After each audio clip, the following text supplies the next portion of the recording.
ഇന്നലെ ക്ലിനിക്കിൽ മൊത്തം ജഗ് പുകയ ഒരു ദിവസമായിരുന്നു കേട്ടോ. ക്ലിനിക്കിൽ നമ്മൾ CCTV വെക്കണമെന്ന് കുറേ കാലമായിട്ട് ആഗ്രഹിക്കുകയാണ്. അപ്പോൾ ഇന്നലെയാണ് അതിൻ്റെ സമയവും സന്ദർഭവും ഒക്കെ ഒത്തു വന്നത്. ഡ്രില്ലിങ്ങിൻ്റെയൊക്കെ ഭയങ്കര സൗണ്ടായിരുന്നു. ഈ ഡ്രില്ലിങ്ങിൻ്റെ സൗണ്ടും അതിൻ്റെ പൊടിയും അതിൻ്റെ ഇടയിൽ കൂടെയൊക്കെ വേണ്ടി വന്നു നമുക്ക് പേഷ്യൻസിനെ മാനേജ് ചെയ്യാൻ. പേഷ്യൻസ് ഭയങ്കര അണ്ടർസ്റ്റാൻഡിങ് ആയിട്ട് പുറത്ത് വെയിറ്റ് ചെയ്യുകയും ഒക്കെ ചെയ്തു കേട്ടോ. അപ്പോൾ ഇതൊക്കെ കേട്ടിട്ട് എൻ്റെ വിരുന്ന് പോയ തലവേദന വീണ്ടും മൈഗ്രെയിൻ തിരിച്ചു വന്നിട്ടുണ്ട്. നല്ല തലവേദനിച്ചിട്ടാണ് ഇരിക്കുന്നത്. എങ്കിൽ കൂടി അതിൻ്റെ ഇടയിലും ഈ വീഡിയോ എടുക്കാനുള്ള എൻ്റെ മനസ്സൊരു വലിയ മനസ്സാണ്. പക്ഷേ എന്നാൽ നമ്മൾ റിസൾട്ട് വരുന്ന ദിവസമാണ്. അതിൻ്റെ ഇടയിൽ കൂടെ ഞാൻ അത് നോക്കാനും മറന്നില്ല. നമ്മളത് നോക്കും, അതിൻ്റെ ഇടയിൽ കൂടെ ഡിസ്കസ് ചെയ്യും, പറഞ്ഞ് ചിരിക്കുകയൊക്കെ ചെയ്യുന്നുണ്ട്. അപ്പോൾ നമ്മളെ CCTV കുട്ടൻ നമ്മളെ നോക്കി ചിരിക്കുന്നുണ്ട് അവിടെ.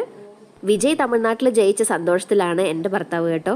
പാലക്കാട് ജില്ലയും കൂടി വിജയ് ഭരിക്കണം എന്നാണ് പുള്ളിയുടെ ഒരു ആഗ്രഹം. അപ്പോൾ അന്നത്തെ കേസൊക്കെ നമ്മൾ വൈകുന്നേരം ഈ KSRTC പൊന്നാനി പിടിച്ച് നമ്മൾ തിരിച്ചു പോകുന്ന വഴിക്ക് ഇതേ പട്ടാമ്പിയിൽ LDF ആണ് ജയിച്ചത്. അവരുടെ ആഘോഷ പ്രകടനങ്ങളുടെ അടുത്ത സൗണ്ടും ഒച്ചപ്പാടും എല്ലാവരും ആഘോഷിക്കട്ടെ അല്ലേ. പക്ഷെ ഭയങ്കര സൗണ്ടാണ്. അപ്പോൾ എൻ്റെ തലവേദന വീണ്ടും മൂർച്ഛിച്ചു.